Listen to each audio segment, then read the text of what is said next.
Welcome back. Well, last weekend we saw one of the closest finishes in the history of the Durban July, but it was Winchester Mention, ridden by jockey Matsunyane, who won the 2023 edition ahead of Say It Again, ridden by Pierce Stradom. Kabelo is with us now in studio. Seems to be struggling with his camera. Guys, it's 2023. Let's get these cameras right. Hi, Kabelo. Thank you so much for joining us right here on Sports Live. So you graduated from SA Jockey Academy not so long ago, which was last year actually for you, and now you've won one of the premier races in South Africa. How did you even get to the sport? This is not something that as black people do. How did you get into it? Well, I actually just qualified 2 years ago. As a fully fledged jockey, and how I got into horse racing itself, I went to a career expo in Sandton Convention Center, and while I was there, the marketing guy from the South African Jockey Academy by the name of Mr. Leonard Strong, he approached me amongst the group of friends that I was with, and he invited me to his stand to tell me more about being a jockey. And at that time I didn't know anything about being a jockey or horse racing as a whole. He gave me a few points about horse racing and the websites to check on to just get an idea what it's all about. And while I was there, he took my measurements, my height, my weight, and then he took my details also, and then he said he'll be in contact. And after 2 weeks or so, I got an email from them saying that I do meet the criteria to become a jockey, and if I'm still interested in it, and I should come for the interviews and the fitness assessments in Terfontein Racecourse. So that's when I went through with it, and I found it very interesting, and I just joined it, and I was happy because I had parents that were very supportive towards it, even though they didn't know much about it, and it just all led to this moment here. Yeah. Before we continue, can you just bring your camera slightly closer to you? Slightly closer to you? Okay. Let's try this one more time. And lower. No, like now this. You've disappeared. So we need to see your face. Remember your cap. We want to see your cap. That's better. Oh, that's much better. Much better. I think the team is happy. Hold it like that. That's perfect. Thank you so much. Okay, so for example, as I was mentioning, this is not the kind of sport that people who look like you and I will gravitate towards. So what would you say, let's say, to a student who is in a township school or like a Kutlotaro secondary school, for example, who doesn't know what career to take? What would you say to that person? Well, when it comes to career decisions, as much as I went to the career expo, I was also exploring and just to see what will catch my eye.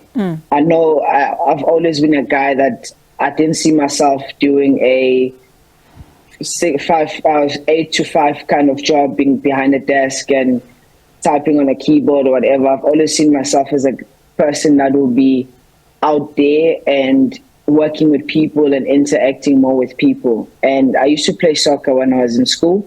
So when I saw the sporting event as a career, it's something that I leaned towards. So it all boils down to, as an individual, what you feel like it drives your passion to.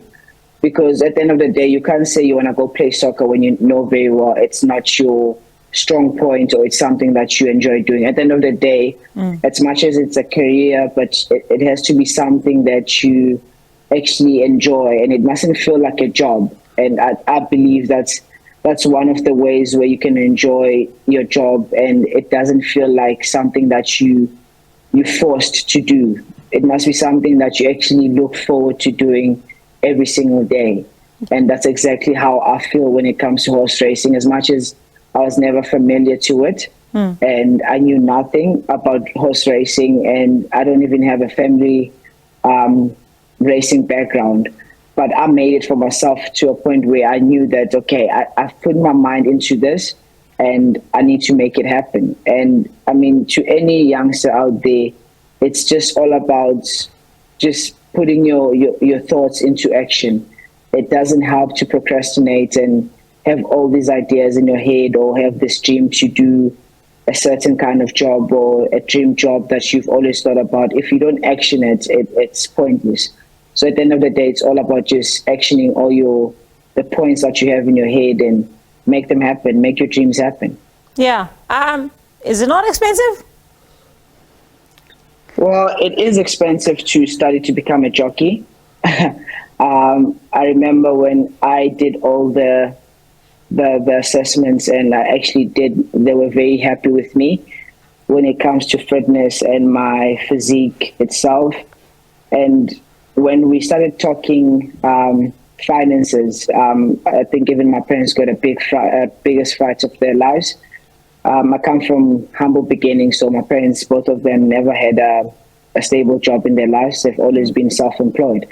So it was very difficult for us when they told us about all these finances that they had in mind, where I think at that time when I joined the academy, it was around 107,000 rands for the year.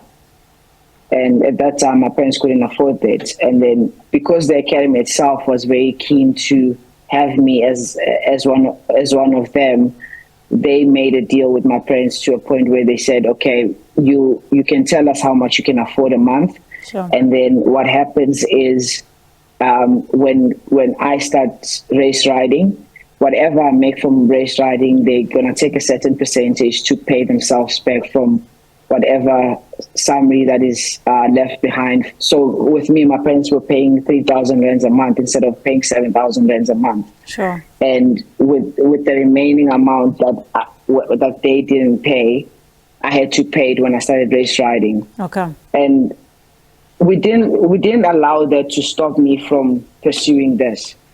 So when you start race riding, obviously you get paid, even if you're an apprentice. You get paid a certain percentage from the stakes, or even just to mount horses in races. And from that money, they take a certain. It's like having a loan. Yeah. And I was just paying back to the academy until, it took me a very long time to pay back, but I did it. Yeah. I think that's. And yeah. Sorry, carry on. Even along the way, we were fortunate enough that Hollywood Bets was there to support us in terms of sponsorships. So they used to give us a lot of sponsorships that used to help towards paying for our tuitions. And I was fortunate enough that I'm actually currently sponsored by them. I've been sponsored by them for over 4 years now, close to 5 years actually. So yeah, it helped a lot. Even the Gauteng Gambling Board used to sponsor apprentices in horse racing, which was a big help to us. So yeah, even though it is expensive, it can definitely happen. It's possible. Yeah, it sounds like when you're graduating from varsity, having to take a loan, it sounds like any other career to pursue, even though it's in sports. But let's go back to what I mentioned earlier on, the Durban July, where you beat off a strong challenge in seat again, ridden by Pierre Strydom, who's, he's a legendary of the sport. He's a legend of the sport.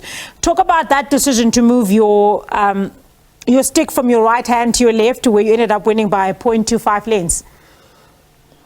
Yeah, so in that point in time, Mr. Strydom himself, he's a legend, and he's someone that I personally look up to. He's one of the greatest riders that South Africa can ever produce. And when I saw him approaching me in that race like that, I had a lot of thoughts in my head. As much as it's a very quick race, and us jockeys, we have to take split-second decisions. Mm-hmm. When I saw him approaching me like that, it was either he had so much confidence on his horse that he could challenge very early in a race like that, or it was because something happened from behind and he actually panicked and he had to make a decision quick. But when he was there next to me, I did have it in my mind that I might just lose my race just there. Because I know I've been in a fight out with him in a race, and he's not the easiest of men to beat. He makes it very hard for you, and he's a very smart rider. So when I saw him coming to approach me like that, and I noticed one thing, that he wasn't actually going away from me. So that gave me more motivation that I still have a fight left in me. And my horse was very hearty on the day, and he was prepared to do anything, and he was well prepped going into the race.